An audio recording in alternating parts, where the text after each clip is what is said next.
Here's a review. We're taking a look under the hood on the Arcade1up Fast and Furious.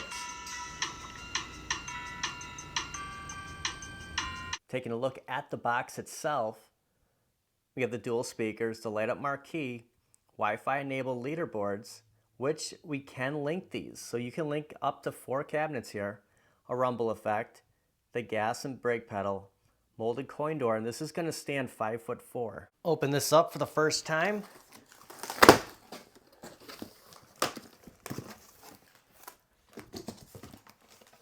We have all our manuals and directions.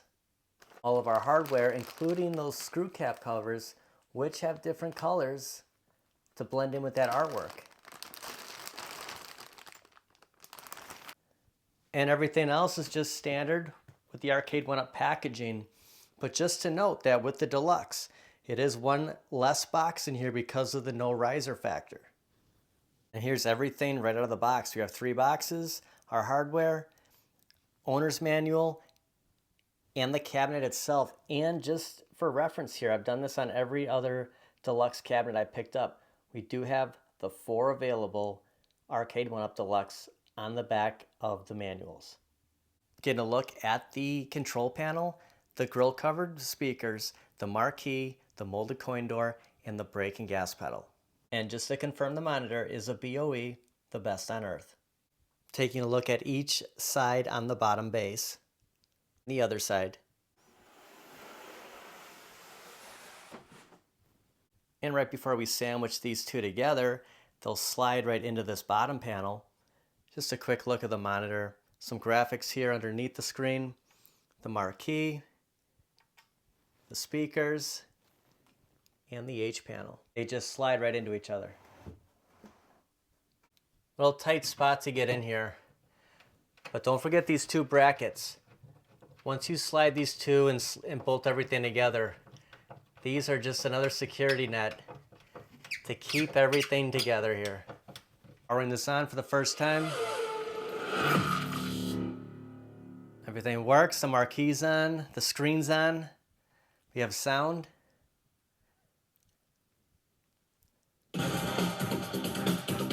Taking a look at the marquee. Colors really pop on camera here. We do see the Universal logo, the Raw Thrills, and the Arcade1up logo. The speakers on the Deluxe cabinets are a step up than what we're used to. We'll crank up the volume here.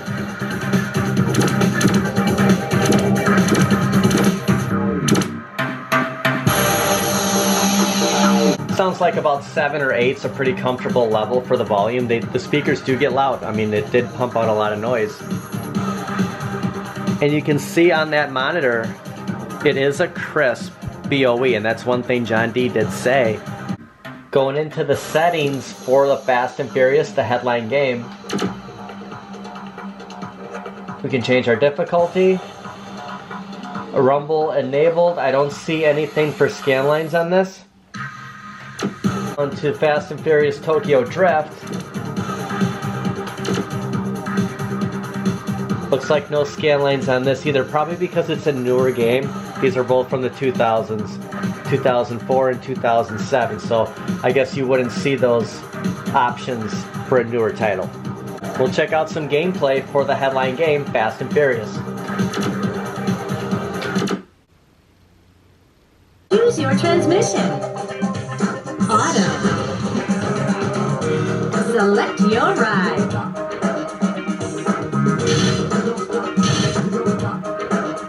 GTR 34. Upgrade your ride. N2.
Now ever since the update, the steering handles really well, plays a lot better. I did play a couple of games before I was able to hook up online, and since that update, a lot smoother.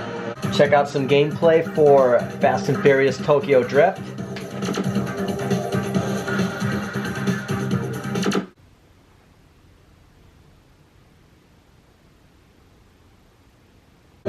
So the menus look very similar. I mean, we're probably getting drift on both games like they said. Drift Tour. It just looks like the original Fast and Furious Choose your transmission. on the headline game. Auto. Pick your car. 350Z. Customize Nitro. Next track, Shibuya.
There's a part of me that likes Tokyo Drift a little bit better. It's just so much more fast-paced and a little bit more open. But definitely some great racing games on here. About 64.5 inches tall, 19 inches wide, and 22 inches long. And if you're tight for space, where that gas and brake pedal platform come out, give yourself about 29 to 30 inches. The center of the steering wheel is at 42 inches. Top of the monitor is at 56 inches. The bottom of the monitor is at 46. And the screen is 17 inches.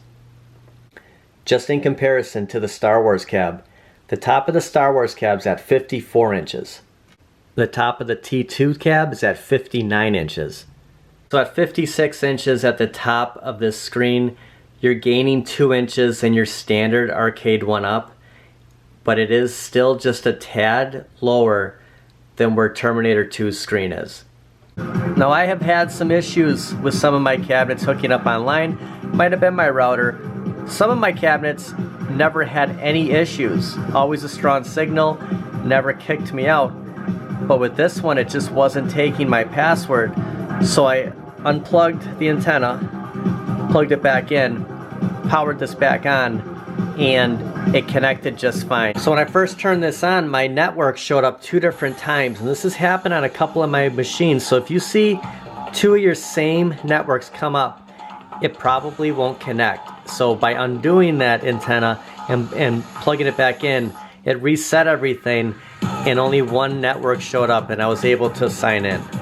Here's a good shot of that graphic art above the control panel with all your gauges on here, and this was a unique piece when we were installing it Just something different, a nice added touch. You do have this Arcade1up logo right on the top of the monitor, right underneath that marquee. Another Arcade1up top right. You can see the Fast and the Furious inside of that steering wheel. Coming down, we have a Raw Thrills on the bottom right, and on the bottom left, we have a Universal logo. Another Arcade1up logo above the molded coin door, and just take note of that chrome finish on the molded coin door. Every deluxe cabinet does have that.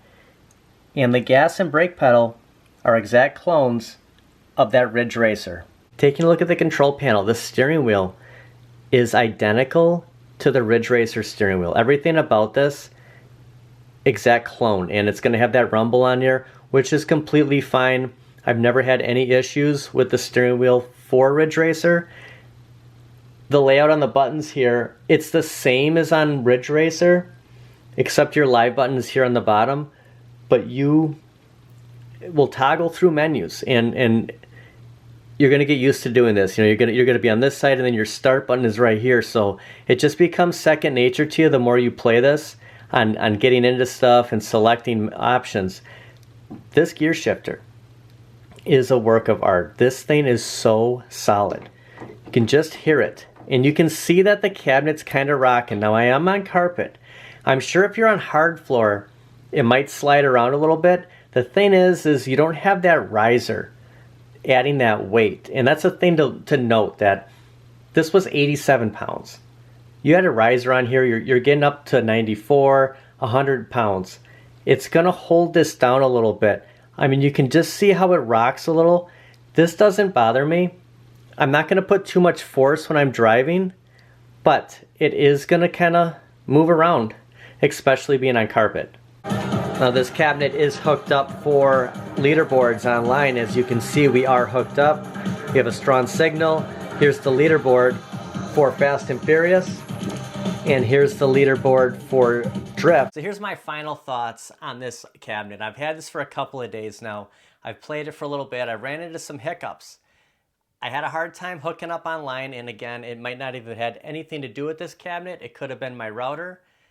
You know, with technology nowadays, who knows? I mean, the fact that I was able to connect, I was able to do that update, and the first thing to do is actually hook this up online so you can get that update, because your driving experience is going to be way better than your factory settings. I'm glad we got like a Cruise and Blast on here. I mean, this is a pedal to the metal type game. I bought Ridge Racer, and you know, with the first person views and the lackluster performances on there, I mean, that cabinet really wasn't for me. Luckily, there was a mod out there that saved that cabinet from me selling it.